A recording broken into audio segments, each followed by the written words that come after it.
বন্ধুরা, আজ আমি আপনাদের সাথে শেয়ার করব যাদের রক্তে কিছু পরিমাণ ডায়াবেটিক্স আছে, যেটাকে আমরা টাইপ 2 ডায়াবেটিক্স বলি। সেই টাইপ 2 ডায়াবেটিক্স যদি কারো থেকে থাকে, আমারও আছে, তবে আমার ব্লাড সুগার লেভেল এখন বেশ কন্ট্রোলের মধ্যে আছে। তো সুগার লেভেল সম্পূর্ণভাবে কন্ট্রোল করার জন্য আপনি কী ধরনের খাবার আপনার নিজের জন্য তৈরি করবেন। আমরা তো যেহেতু ভাত খাই, মাছে ভাতে বাঙালি, তবে ভাতটা আপনি কিভাবে তৈরি করবেন? আপনি যদি হাইলি সুগার রাইস খান, যেটাকে আমরা বাসমতি চাল বলি, সেখানে 65 থেকে 70% কার্বোহাইড্রেট আছে। তো ডায়াবেটিক্স যাদের আছে তাদের জন্য কিন্তু স্পেশাল একটা চাল আছে। এই চালটা দেখুন, হ্যাঁ, আমি এটা ভিয়েতনামিজ একটা চাল।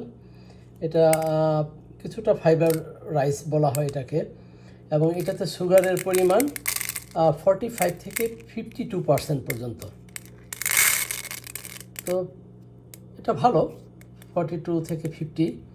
এবং এটার সাথে যদি আপনি কিছু মিক্স করে নেন, যেটাকে আপনার ফাইবার লেভেলটাকে বাড়াবে, এটা কার্বোহাইড্রেট মাত্রাটা বললাম 44 থেকে 50 পর্যন্ত। তো আপনি এটার মধ্যে কিছু ফাইবার অ্যাড করতে চান। তো ফাইবার অ্যাড করার জন্য হলো যে আপনি কি অ্যাড করবেন, আপনার পছন্দ কী। যেমন আমি অ্যাড করি সাধারণত স্যালারিতে হাই ফাইবার আছে, এবং আমি এর সাথে অ্যাড করি ব্রোকলিটা তো এটা ফাইবার আছে, প্লাস ব্রোকলি যেটা হলো যে এটাতে আয়রন আছে।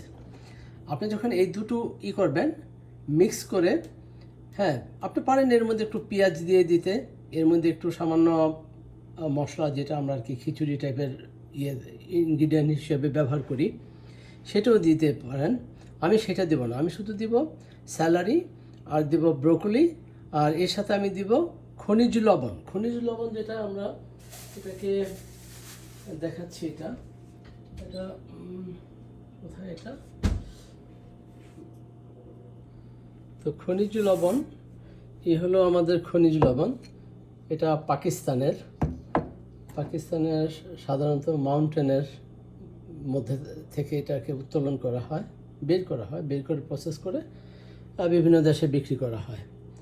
তবে এটা অত্যন্ত পুষ্টিসম্মত লবণ, এটাতে আয়োডিন আছে, এটাতে আয়রন আছে। তো এই হলো আমাদেরই মানে ইনগ্রিডিয়েন্টস, যেটা দিয়ে আমি আজকে আমার ডিনারের খাবারই করব, এবং নেক্সট ডে এটা আমি খাবার নিয়ে যাব আমার অফিসের জন্য। তো দেখুন আমরা কিভাবে করি। প্রথমে আমরা স্যালারিগুলোকে কুচি করে কাটবো, তার মধ্যে চালের মধ্যে দিয়ে এরপরে এইগুলাকে, এই ব্রকলিকে কুচি করে কাটবো, চালের মধ্যে দেবো, তারপর মিক্সার করে আমরা কিছু এর মধ্যে দিব, কাঁচামরিচ দিব। তো এই আমাদের পেঁয়াজ এবং কাঁচামরিচ, আমরা এখন কাঁচামরিচগুলোকে দিব ইসের মধ্যে। আমরা কাঁচামরিচটাকে এভাবে ভেঙে দিব মাঝখানে, জাস্ট এটাকে করার দরকার নেই, জাস্ট এটুকু এভাবে ভেঙে দিলেই চলবে। এটা আস্তে আস্তে কাঁচামরিচের ঝালটা, যেটাকে আর কি ক্যালসিয়ামের যেটা আর কি শক্তি, সেটা আস্তে আস্তে এটার মধ্যে আসবে। আর পেঁয়াজটাকে আমরা একটু স্বাভাবিকভাবে একটু কুচি করে কেটে এটার মধ্যে ছেড়ে দেবো চালের মধ্যে। তো আমাদের সব কিছু মোটামুটি কাটা হয়ে গেছে। স্যালারি কুচি করে কাটা, তারপর ব্রকলি একটু চিকন করে চাক করে কাটা, এবং পেঁয়াজ। এর আগে আমরা দিয়েছি, এটার মধ্যে আমরা দিয়েছি কাঁচামরিচ। তো এবার পেঁয়াজগুলো দিয়ে দিই। হ্যাঁ, পেঁয়াজগুলো দিয়ে দিলাম ইসের মধ্যে, তার উপর আমরা স্যালারিগুলো দিয়ে দিলাম। স্যালারি দিয়ে দিচ্ছি, এরপর আমরা ব্রোকলিগুলো দিলাম। এখন আমাদের যে ভেজিটেবল, যেটা দিয়ে ভেজিটেবল খিচুড়ি বা এটাকে ভেজিটেবল রাইস বলে, এবং এই ধরনের রাইস ভিয়েতনামিরা প্রচুর খায় এবং চাইনিজরাও প্রচুর খায়। এটা মেনলি ভিয়েতনামিজ চাইনিজ রাইস বলা যায় এটাকে। আপনি একটা জিনিস দেখবেন, ওদের মধ্যে তেমন ফ্যাট নেই, খুব কম ফ্যাটের সংখ্যা, এবং ওরা হেলদি, এবং ওদের মধ্যে ডায়াবেটিক্স, হার্ট অ্যাটাক বা এই ধরনের যে ক্রনিক্যাল ডিজিজ যেগুলো, সেগুলো নেই, কারণ তারা এই জাতীয় খাবার খায়, এবং এই খাবারগুলো অত্যন্ত মানে ফাইবার সমৃদ্ধ ফুড। তো এই আমাদের মোটামুটি ইনগ্রেডিয়েন্ট শেষের দিকে আরও কিছু দেবো আমি, এর সাথে একটু এডিশনাল যোগ করব মসুর ডাল, তারপর এটাকে বসিয়ে দেব। তো ঠিক আছে, নেক্সট ইয়েতে আসি, একটু লেভেলে যাই।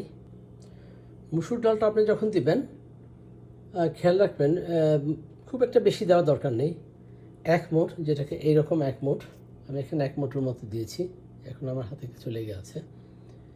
তো মসুর ডাল দিলাম, এখন শুধু আমি কি করব, আমি পানি দিব পরিমাণ মতো। এখানে এটা রাইস কুকারের মধ্যে একটা ইয়ে আছে, একটা মাপ আছে, তো সেইভাবে আমি এটাকে ই করবো, মানে পরিমাণ দিয়েই পানি দেবো এটার মধ্যে।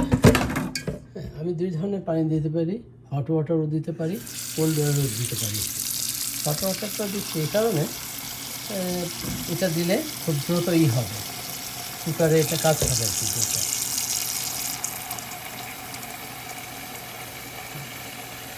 পানি আমরা দিলাম, অন্যভাবে করা যায়, আপনি জাস্ট আপনার দিয়ে 4 কাপ পরিমাণ দিতে পারেন পানি। যদি একটু আপনি নরম করে খেতে চান, আমি যেহেতু এটা একটু নরম নরম করব, হ্যাঁ, সত্যি খিচুড়ির মতো হবে, এটা রাইস, এটা খিচুড়ি না। তো কারণ খিচুড়ির যে আদার্স ইনগ্রিডিয়েন্টগুলো, হলুদ টলুদ, হ্যাঁ, যেটা আমরা ব্যবহার করে থাকি, আমি সেরকম কিছুই ইউজ করব না, বা মরিচের গুঁড়ো, আমি সাধারণত শুকনো মরিচের গুঁড়ো ইউজ করি এই কারণে আই এম নট শিওর যে ওগুলো ভালো, মানে ওগুলোর একটা কোয়ালিটি বলতে কথা আছে, দেখা যায় যে মরিচের সাথে অন্য কিছু মিশিয়ে দিল, তো এই জন্য কাঁচামরিচ খাওয়া হলো সবচেয়ে উত্তম। তো আমি এটা বসিয়ে দিলাম আমার এটা। এখন আমার আরেকটু জিনিস বাকি আছে, সেটা হলো লবণটা, আমি এখন লবণটা দিব। আমার ফাইনাল স্টেজে যা ইনগ্রিডিয়েন্ট বাকি ছিল সব দেওয়া হয়ে গেছে, এই দেখুন পেঁয়াজ, আর আমি এর মধ্যে লবণ দিয়েছি, যেটা খনিজ লবণ, মিনারেল সল্ট যেটাকে আমরা বলি, এটা দিয়েছি, আর দিয়েছি সামান্য একটু অয়েল, অ্যাভোকাডো অয়েল। যাদের ডায়াবেটিক্স আছে বা অন্য কোনো ইয়েতে, আমি সবাইকে বলবো যে আপনি অ্যাভোকাডো অয়েলটা হলো সবচেয়ে ভালো, অ্যাভোকাডো এবং যেটাকে অলিভ অয়েল আমরা বলি, অলিভ অয়েল, অ্যাভোকাডো অয়েল, দুইটা অত্যন্ত ভালো। ওই অ্যাভোকাডো অয়েলটা একটু এক্সপেন্সিভ, বাট এটা আপনার স্বাস্থ্যের জন্য ভালো। সবার আগে হলো আপনার নিজের স্বাস্থ্য, তো কাজে অয়েলের প্রাইস দেখে কোনো ই করার দরকার নেই। তো আমার মোটামুটি শেষ, আমি সুইচ অন করে দিয়েছি, এখন আমি এটা ঢেকে দিব। এটা প্রায় আধা ঘন্টা পরে আমার রান্না শেষ হয়ে যাবে। মাঝখানে আমি যেটা করব, এটাকে একবার একটু নাড়িয়ে দেবো যাতে সবজিগুলো নিচের দিকে চলে যায়। তো এইভাবে সাধারণত আপনি আপনার পছন্দের খাবার, যাদের টাইপ 2 ডায়াবেটিক্স আছে, হ্যাঁ, এটা করতে পারেন, তৈরি করতে পারেন। এই খাবারটা খেলে যে জিনিসটা হবে কি, আপনি যদি অনেকে আছে ইনসুলিন নেয়, অনেকে আছে ম্যাটফরমিন নেয়, হ্যাঁ, যেটাকে মানে অ্যান্টি সুগার হিসাবে কাজ করে বডিতে।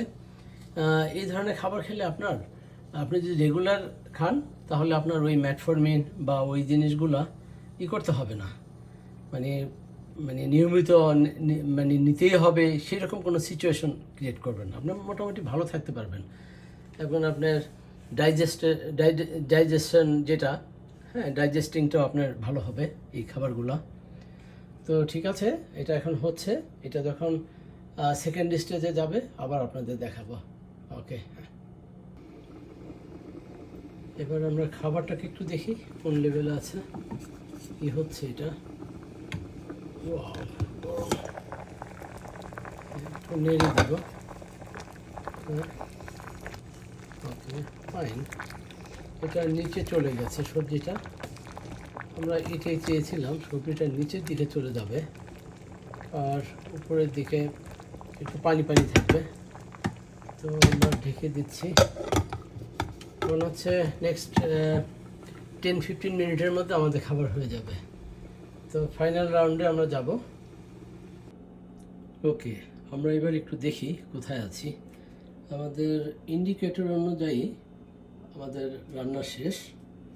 তো এবার আমরা একটু দেখি এটা খুলে, একটু নেড়ে দিই। হ্যাঁ, হয়ে গেছে আমাদের রান্না। ওকে, পাশাপাশি আমরা যেটা করব, পাওয়ার অফ করে দিলাম। নর্মাল হলে আমাদের নিচের দিকটা একটু লেগে গেছে।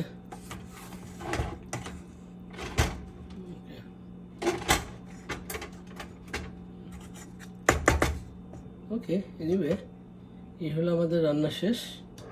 এটা সরিয়ে নিই, খুলে দিলাম। নেক্সট আমরা একটু ঠান্ডা হলে খেতে পারবো।